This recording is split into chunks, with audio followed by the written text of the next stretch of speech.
What's up, everybody? Welcome to the Pick Six Podcast, CBS Sports Daily NFL Podcast. I'm Will Brinson. I'm your host. It is Monday, March 21st, and we have yet another emergency podcast. Joining me to break down the Matt Ryan trade away from Atlanta to the Indianapolis Colts, John Breech. Breech, what's up, buddy? What is happening, Brinson? Do any quarterbacks play for the team they played for last year?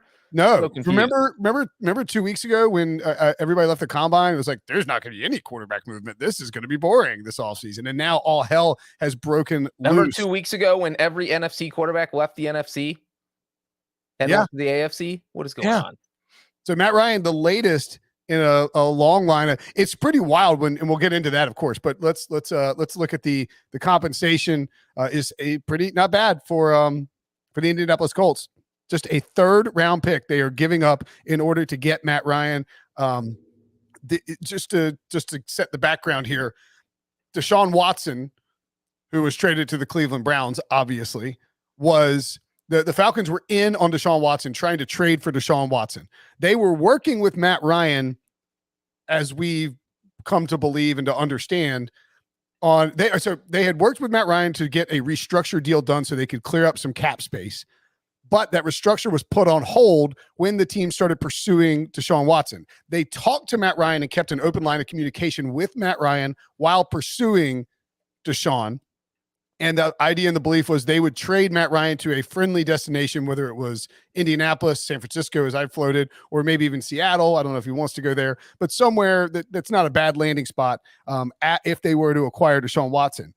It stands to reason that throughout this whole process, Matt Ryan was kind of like, screw you guys for this. And I know he's helping them, but it is, if you're Matt Ryan and you're probably the greatest player in Falcons history, Breech, aren't you a little insulted if your team is trying to acquire Deshaun Watson, who has 22, civil lawsuits for sexual misconduct lingering over his head, and you've been a model citizen.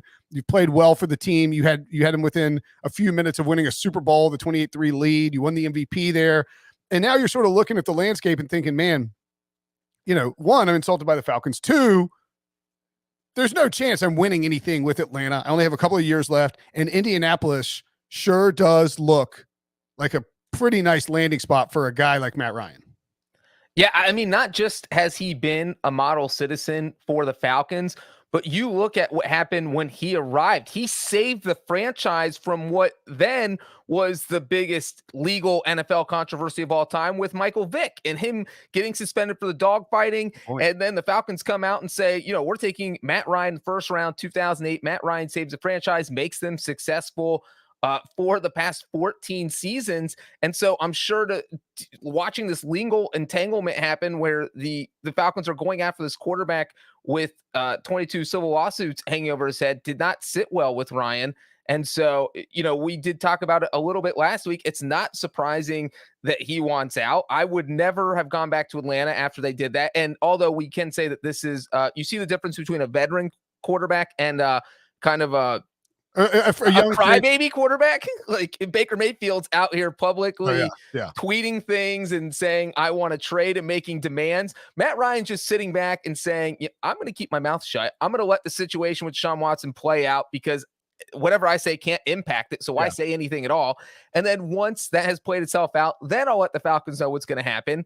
And that's what it feels like. And it also feels like the Falcons were thinking, you know what?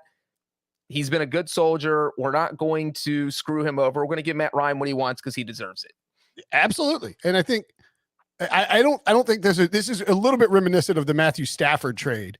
And both former top 5 picks, Stafford first overall. Ryan taken 3 after the Longs, who are not brothers, Chris Long and Jake Long, in that draft. And so I think for Matty Ice, it was probably like, if the Falcons come to you and say, hey, look, Deshaun is interested in coming to Atlanta, we'd like to pursue him. You're like, yeah, that's fine. But, if you want me to help out with this, you need to facilitate, something beneficial for me.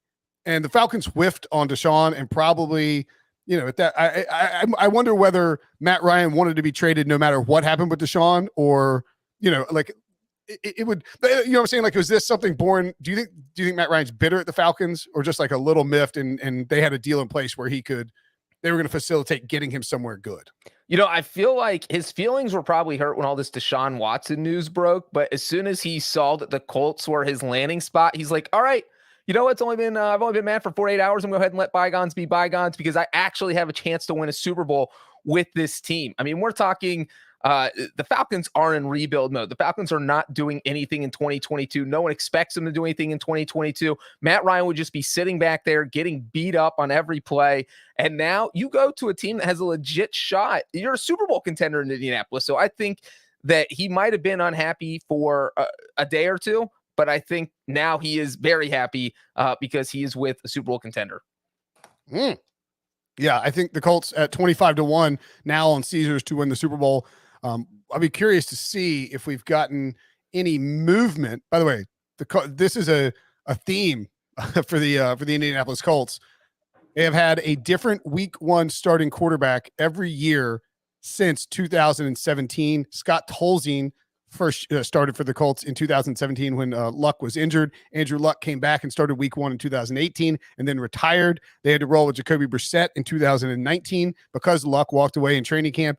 Then they signed Phillip Rivers in free agency in 2020, traded for Carson Wentz last offseason, and had the debacle at the end of the year against the Jaguars in 2021 that facilitated moving him to Washington, and now bring in Matt Ryan, who we assume will be their week one starter in 2022 if he is healthy. Just trying to see if we've got, they may have taken him down. Nope. We got division odds. The Titans were -105 prior to this trade to win the division, and the Colts were +150 to win the division before this trade happened. Now over at Caesars, Titans are +110 to win the division, Colts +125, Jacksonville Jaguars +625, and the Houston Texans 28-1. If you were making a bet, Breech, on the AFC South, what would you pull the trigger on? And if you're watching on YouTube, one, smash that like button, and two, tell us in the chat, leave a comment on who you would take to win the AFC South right now.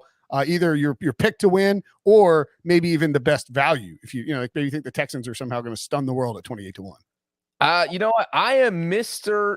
Tennessee Titans. I live in Nashville. I picked them to win the division last year. But I have to say that I think right now I'm leaning toward the Colts. I like Matt Ryan and Indy. I almost talked myself into the Colts being a Super Bowl contender last year, but then I just felt like Carson Wentz wasn't going to get over the hump. And Matt Ryan is a huge upgrade over Carson Wentz, and that's the bottom line. And we can say, look, Matt Ryan's getting old, but he's not super old for an NFL quarterback. He's a former NFL MVP. If he has talent around him, he's going to play well. He has Jonathan Taylor. His offensive line is 1,000 times better than what he had in Atlanta. The defense he has in Indianapolis is 10 times better than what he had in Atlanta. This is a much better team, and he's a much better quarterback than what the Colts had last year. And I will be shocked if the Colts don't win at least 10 games. I think 9.5 is a good over-under for them. So you would take the over on 9.5 wins. Yes. Or maybe I think 9.5 is probably the number for both the Titans and the Colts going that's what I would guess that Vegas sets it at. I need to look at who their opponents are next year, but I would think that, it may, like 9.5 is probably a good number. Do they play the Falcons? Wouldn't that be fun? They do play the Falcons. Of course they do. Wait, do they? They play the No, they don't play the Falcons. Oh, no. I was looking at the Falcons schedule. You're like, the Falcons. Yeah, I was like, why do the Colts play the Buccaneers twice? Something's wrong here. I want to ask, is Carson Wentz, God, I'm in my bad habits. Is Matt Ryan the best quarterback in the division now in the AFC South? I think for 2022, yes. Yes, just 1 year. For just 2022, I think I would guess that Matt Ryan has the best statistical production in the division, and is the most impactful quarterback. Although I think it is worth noting that in a Frank Reich offense, you would expect to see fairly, I don't think they'll be hyper aggressive in terms of passing the ball a ton, right? We've seen, so Carson Wentz, let's see, Carson Wentz had how many attempts last year?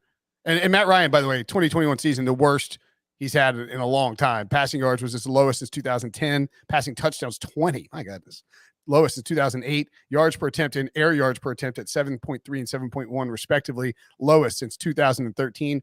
I think you can attribute some of that to a lot of that to both Arthur Smith's offense and the offensive line, and just a general lack. They lost Calvin Ridley midway through the season.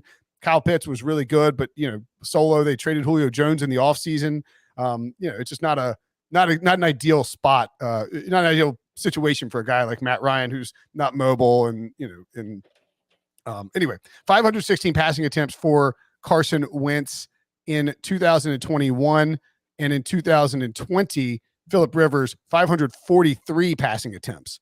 So, I think you can make the case that we could see Matt Ryan had 560 last year, 626 led the NFL the year before for a 4-win Falcons team. His lowest previous was 2017 when he went 529. And then with Kyle Shanahan in 2016 had 534.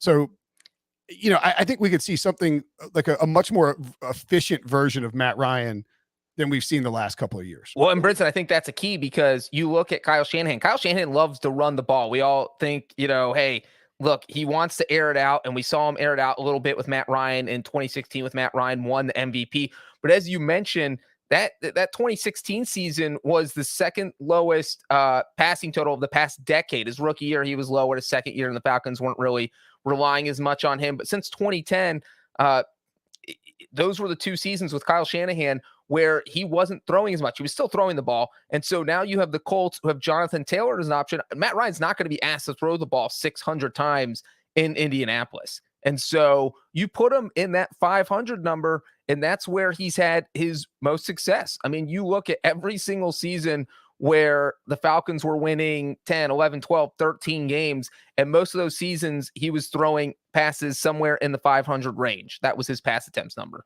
Yeah. It just stands to reason that with Frank Reich, you're going to get a heavy dose of Jonathan Taylor, a bunch of play action, and what the Colts need. And man, they still got Michael Pittman. I know that did they bring back T.Y. Hilton? They make him the assistant wide receivers coach with Reggie Wayne.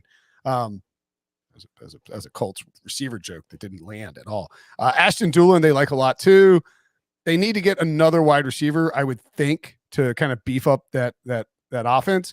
But you have, Quentin Nelson on the offensive line, Ryan Kelly, Braden Smith. They got a good offensive line. No Alley Cox, maybe still some potential, some untapped potential there. But with Taylor and Nyheim Hines, it's hard not to like this offense.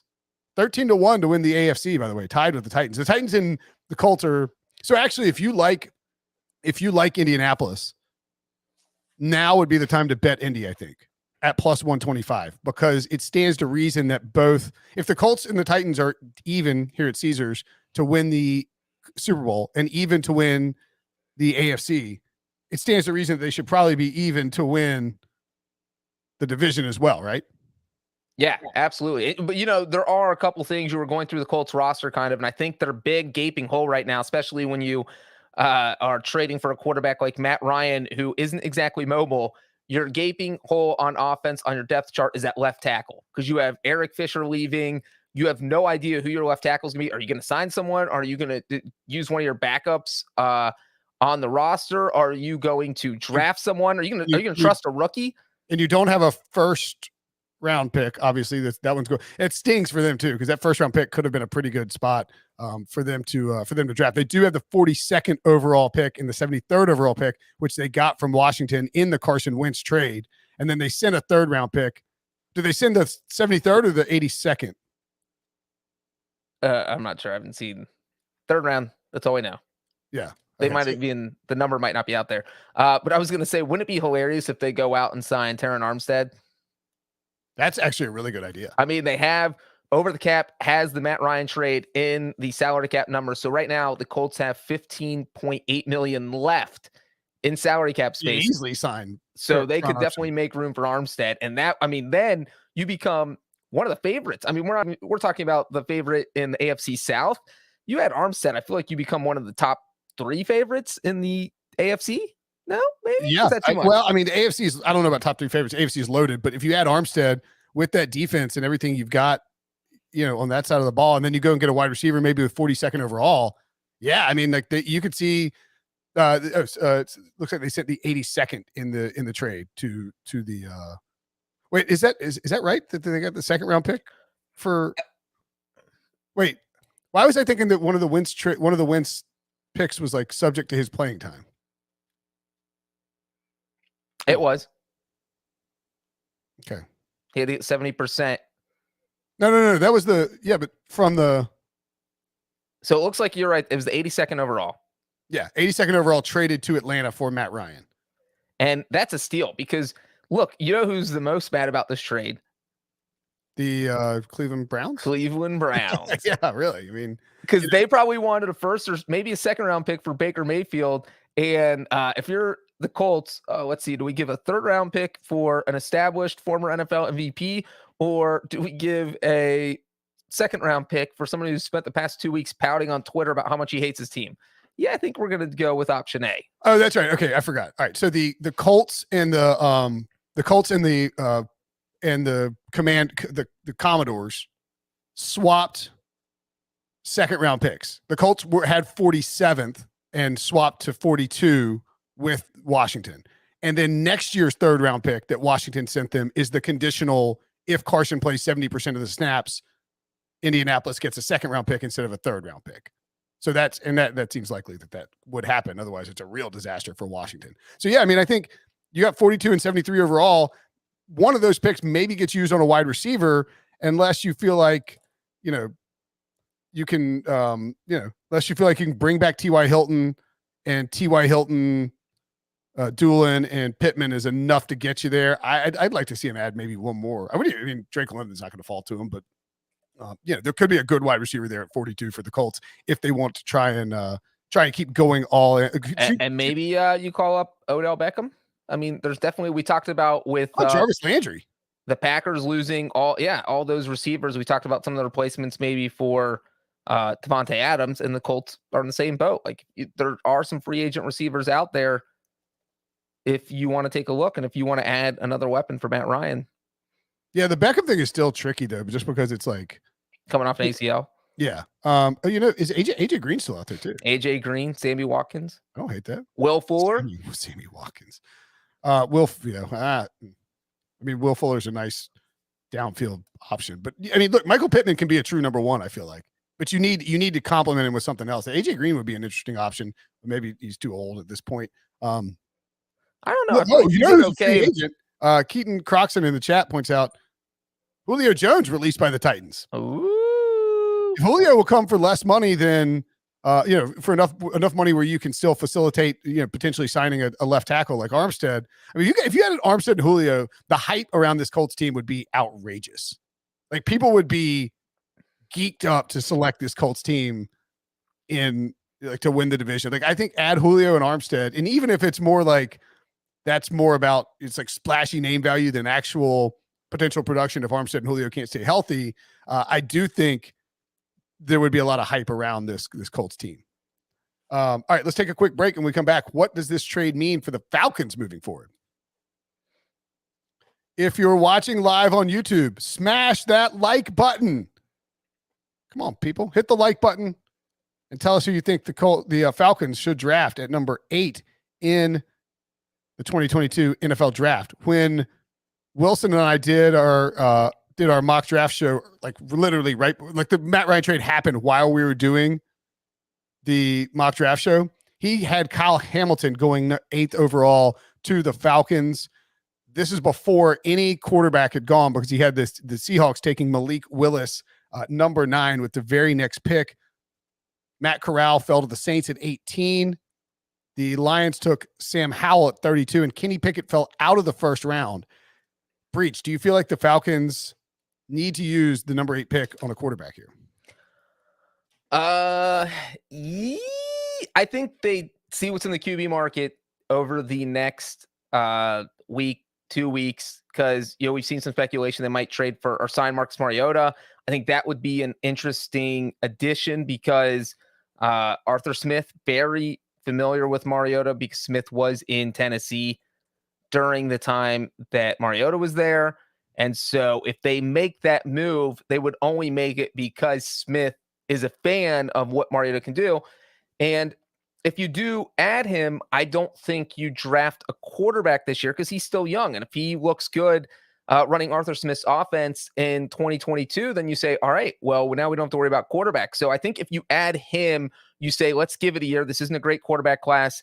Figure things out next year. If you do not add him, or if you don't add anyone in the next week or two, I think you start going, all right, we're going to the draft. We're taking a quarterback with our first pick, and let's decide who's the best. There is certainly going to be some interest in Tuesday's pro day and Wednesday's pro day, as we've got Malik Willis on Tuesday working out for Liberty, and then Matt Corral working out on Wednesday with Ole Miss. We'll see how much they do and what it all pops out with. But, I think there's been some buzz that like the perfect landing spot for Malik Willis could be the Falcons. My boy Thor Nystrom at NBC points out Malik Willis grew up in the shadow of the Georgia Dome, spent the youth of dreaming being the Falcons starting quarterback. He's the closest thing to Michael Vick the NFL has seen since. He says Wentz won't be available at 1.8, but if I'm Atlanta, I offer the house to move up a la Vick. I think there's an okay chance. I don't know. The Willis thing is weird because it's hard to know how teams evaluate Willis right now. It does seem like anybody who drafts him probably has to consider him sort of a like maybe a potential sit for a year and learn guy. Like we don't know if he's definitely ready to start right now. The possibility of adding Mariota in free agency and then drafting Willis at 8 is kind of intriguing for me. I don't know if I would want to move up to get Willis, but if I could get Mariota, have him play most of 2022 and add Willis as well, I don't think that's a terrible idea. The only problem for the Falcons is Breech. They have so many holes everywhere now. I mean, and they have this $44 million dead cap charge coming from Matt Ryan, which, by the way, is the NFL record for the biggest dead cap charge in league history, breaking, ironically, Carson Wentz's previous record of dead cap money that he set with the Philadelphia Eagles in 2020 in last year, because when he was playing for the Colts. I think the only quarterback under contract right now for the Falcons is Felipe Franks. No.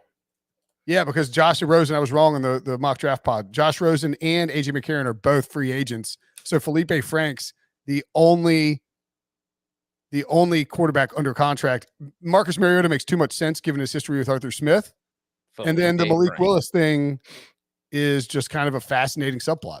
Yeah, I don't know that. I mean, look, Malik Willis is tantalizing, but I would just be a little worried about trading the farm away to move up and grab him. Because look, Michael Vick, if somebody wants to compare him to Michael Vick, that's fine. But Michael Vick played, at Virginia Tech and was electrifying there. Lamar Jackson, electrifying at Louisville. And then you have someone coming out from Liberty who they didn't play the type of competition that Lamar played in college or that Michael Vick played in college.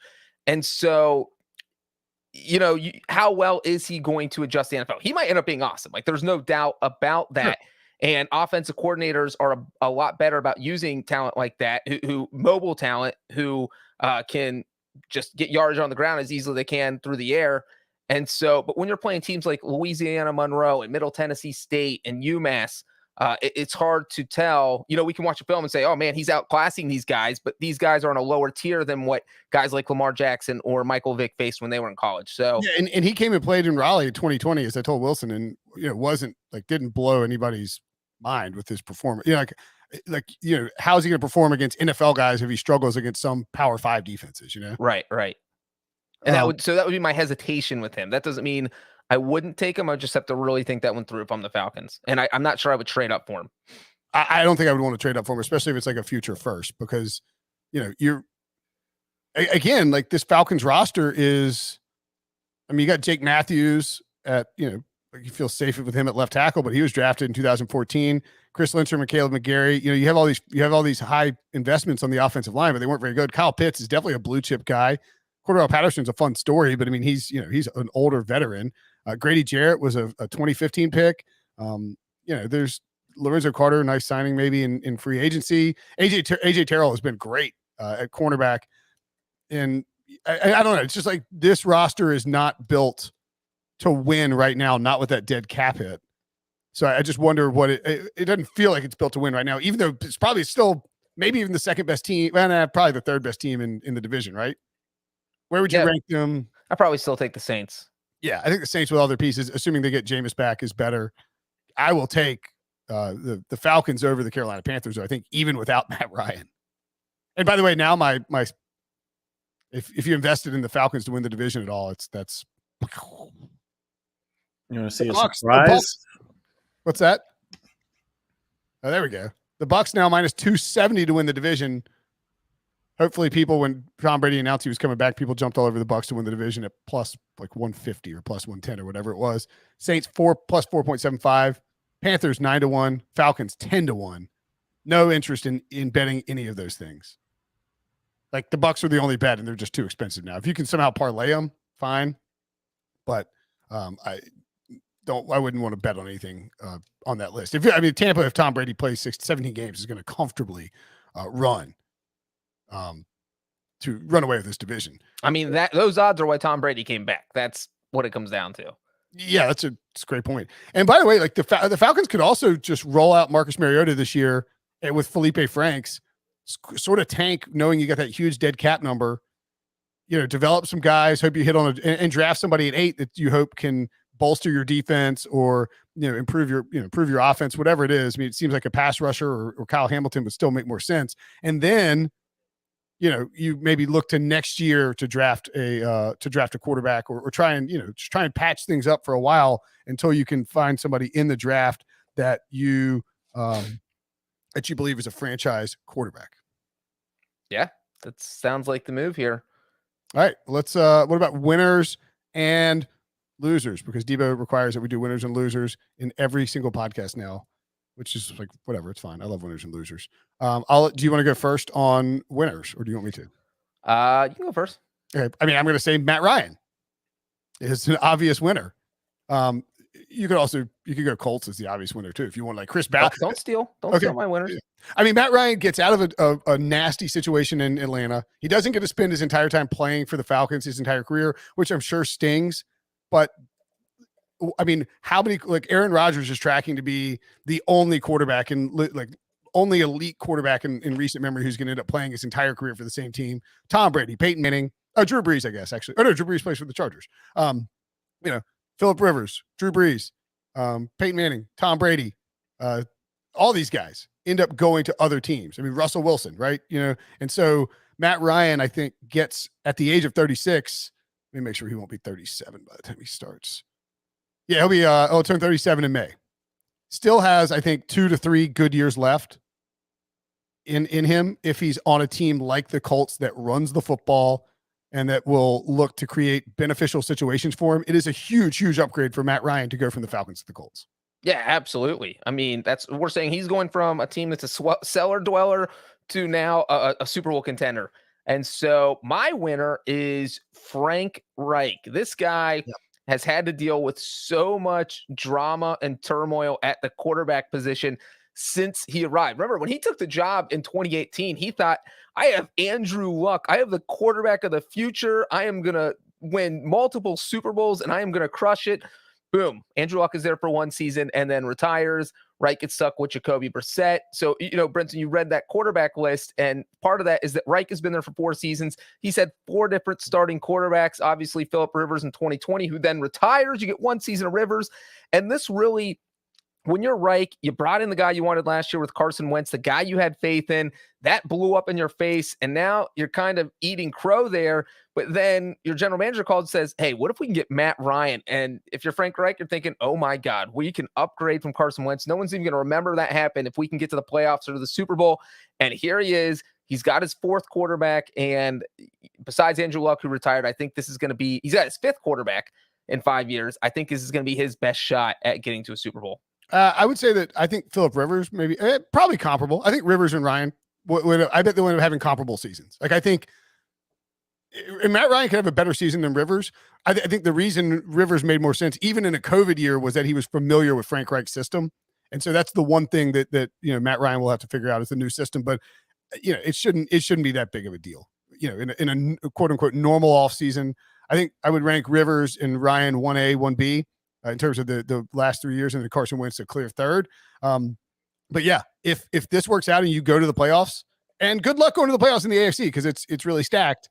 But if this works out and your team is good and you go to the playoffs, Jim Irsay will completely forget the Carson Wentz debacle that almost got everybody put on the hot seat. Losers wise, I think there are two clear losers. Would you like to go first? I said it earlier in the podcast, and if you want to mention people in Ohio, I'll let you. I'll go a little odd if you want. Okay, I'll say Baker Mayfield is a clear loser because Baker Mayfield is being replaced by Deshaun Watson. He's asked for a trade. Now it's great that he's going to get his wish and get traded, but the quarterback landing spots are drying up pretty quickly. It's possible that Baker ends up going, and he's not going to Indy now, obviously. And I think that's where everybody saw it. Indy was the one spot where, man, good offensive line, smart coaching, good GM, plenty of money, decent weapons, can go in there and win early with an okay defense. And now Baker cannot go to Indy. He is probably stuck between Seattle and Carolina as the final landing spot. I don't think the Browns will care that much about sending him inside the conference, although they would probably prefer to avoid it. So maybe New Orleans, Seattle, or Atlanta. I mean, New Orleans. Oh yeah, I guess it could go to Atlanta. New Orleans. I think the Falcons, if they're rebuilding, they're not going to trade for someone who has an $18 million salary cap hit. Yeah, I don't think they can afford that with the dead cap hit anyway. So, I mean, the Seahawks feel like the best shot. Maybe the Panthers, like you just said. But is there anybody in the AFC that would even want him? Oh, well, take the Saints off the list because they are signing Jameis Winston to a 2-year deal with a base value of $28 million, including $21 million guaranteed. Wow. Sources tell Tom Pelissero and Ian Rappaport of NFL Media. That's a lot of money for Jameis Winston. So there we go. That means that Baker Mayfield, you're going to the Seahawks, buddy. Pack your bags for the Pacific Northwest because there's no one else who needs a starting quarterback. And you know what? What does that mean for Jimmy Garoppolo then? He was going to be my other loser. Yeah. Jimmy G not going to Cleveland. I mean, where is Jimmy G going? They're not going to trade him to Seattle. They're not trading Seattle, which means Seattle's going to get Baker Mayfield now. Yes. Yeah. If Seattle and Baker Mayfield feel like the right fit, Seattle's expressed interest in him, and he's not going to be like, wait, no, I want to go to Indy now. You can't send me there. They're like, look, you either go to Seattle or Carolina. What do you want to do? He's like, all right, Seattle sounds great. Yeah, and Baker to the Falcons wouldn't make sense. They only have $13.5 million in cap space. So that wouldn't work out unless they wanted to sign him to a contract. I think you could say the 49ers are maybe shaping up as possible losers too, because it's hard to imagine them getting what they want from Jimmy G. Jimmy G might end up staying in San Francisco. Yeah, I mean, I think there was some speculation a week or two ago that Kyle Shanahan wouldn't be completely. They weren't going to give Jimmy Garoppolo away, and if he stayed in San Francisco, the 49ers would be fine with that, even though they're trying to unload him. Interesting. Wouldn't that be something? And that would be something. And I think another loser is just everyone in the AFC. The conference keeps getting better and better and better. I tweeted out a list of 10 teams, 11 teams, and 4 of them are going to miss the playoffs. So you're talking about the Bills, the Patriots, the Ravens, the Browns, the Bengals, the Colts, the Titans, the Raiders, the Broncos, the entire AFC West. And 4 of those good teams are going to miss the playoffs. That's what this comes down to. I mean, this division, this conference, everything is just loaded. The Titans are a loser because now their path to an AFC South title got much more difficult. And you knew, if you're Tennessee, you knew that the Colts were going to get some kind of quarterback. But this is probably almost easily the worst case scenario for you. Oh, if you were the Titans, you were praying that Baker Mayfield ended up in Indianapolis. Yeah, Baker or Jimmy G would be the two better options. I still think Baker could have been good in Indy, but I feel like Frank Reich and Chris Ballard would much prefer to take on this veteran who can come in. He's not going to rock the boat at all. You don't need to have any contract talks whatsoever. Just come in, play, work hard, grind, get on the same page with your teammates, learn the offense, and you see what they can do next year. So the AFC quarterbacks, Josh Allen, Joe Burrow, Deshaun Watson, Lamar Jackson, Ryan Tannehill, Matt Ryan, Trevor Lawrence, throw in that list as well, Patrick Mahomes, Derek Carr, Justin Herbert, and Russell Wilson. That is, I mean, there's like, there were, I mean, yeah, I think you can include Tannehill on the list, right? I mean, like he's more of a Derrick Henry product, but yeah, I mean, okay. I'm just saying there's at most 2 teams, and maybe I guess Mac Jones, and like, I mean, there's just not a lot of teams without either a franchise quarterback or a quarterback they spent a first round pick on recently in the AFC. In the NFC, it's Dak Prescott, Jalen Hurts, Aaron Rodgers, Kirk Cousins, Tom Brady, Matthew Stafford, Kyler Murray. Like the AFC is so much more loaded at quarterback than the NFC. It's ridiculous how much more loaded they are. I mean, it's unbelievable that this has happened and how quarterback heavy the AFC falling in place for Tom Brady once again. Happy for that lovable loser to finally get catch a break or two. And you know what? Prisco just pointed this out.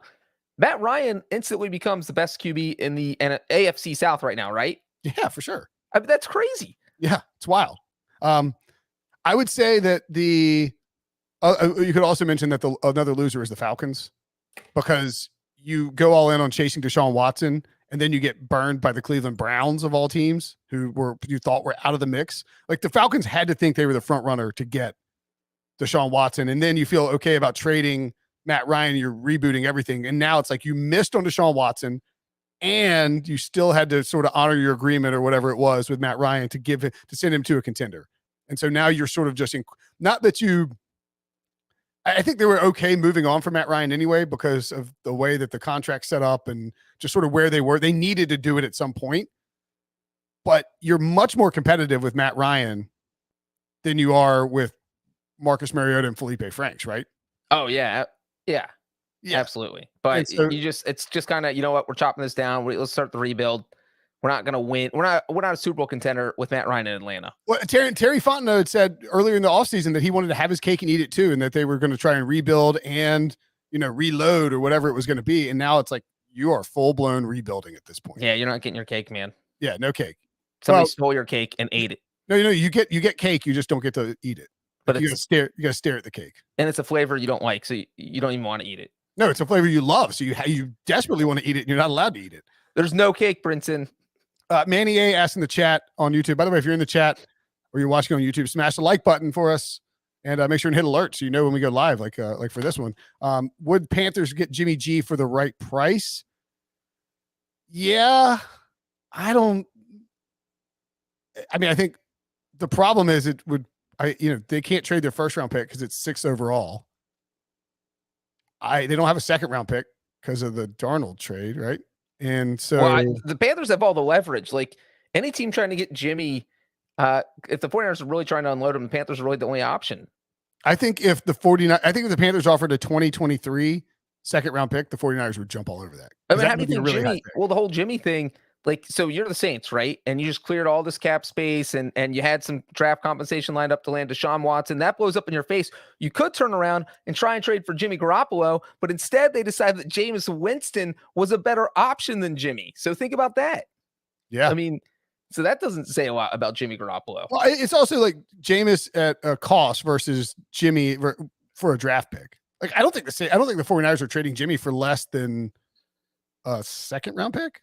Yeah, I mean, I think Florio reported that John Lynch said they had an offer with 2 second-round draft picks lined up, which doesn't sound believable at all. Which sounds like Lynch is blowing smoke, not Florio. Is this before or after? And let's be clear, too. The Baker Mayfield and Jimmy Garoppolo dominoes were going to fall after Deshaun Watson and then after Matt Ryan.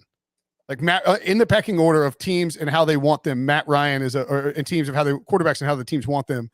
I think Matt Ryan was the number 2 behind Deshaun Watson, and Watson we thought might not trigger the domino because he went to Cleveland instead of Atlanta, but it ended up triggering this domino anyway. And so now Baker and Jimmy G. I would guess Baker is next and then Jimmy G. I mean, the hilarious thing is that Jimmy G has no guaranteed money. The Saints just gave Jameis $14 million per year. Jimmy's cap hit, his base salary is only $24 million. So if you trade for him, you're only taking on like a 26. He's got a couple bonuses in there, $27 million cap hit, which is not big for a starting quarterback. And so I think the funny thing here is that 49ers could also cut Garoppolo if they just decided we need this $25 million in cap space. So it's just crazy to think about what's going on with him, because it went from he seems like one of the top quarterbacks out there to Deshaun Watson, Russell Wilson, Matt Ryan all switch teams, and now there is no market for Jimmy Garoppolo. Yep, it's crazy. All right, that'll do it for the Matt Ryan traded to the Colts emergency podcast. Clint C actually threw in this crazy three-way trade. Jimmy G to the Falcons, Matt Ryan to the 49ers. I think Matt Ryan's staying with the Colts. Right? Yeah. No, that's easily he's like Clint is taking the Brinson. He has Brinsonized that idea with your mad theory that the 49ers want Matt Ryan to reunite him with Kyle Shanahan. Also, I don't know why I don't think the Colts will facilitate that, because then they'd be left without a quarterback unless they were just trying to pile up picks and then trade for Baker. I mean, so yeah, I think the Colts are probably riding with Matt Ryan. And it'll make for a fascinating season. Quarterback movement continues to dominate the offseason as we watch these guys work out on their pro days. The draft will have an impact on it, of course, and so will the remaining quarterback dominoes. Make sure and subscribe. Hit the like button if you're watching on YouTube, and hit the subscribe and hit the alert button so you'll be able to get that Jimmy G emergency podcast or that Baker Mayfield emergency podcast sent to your mobile device. For Breech, I am Brinson. Thanks for watching. Thanks for listening. We will talk to you guys later.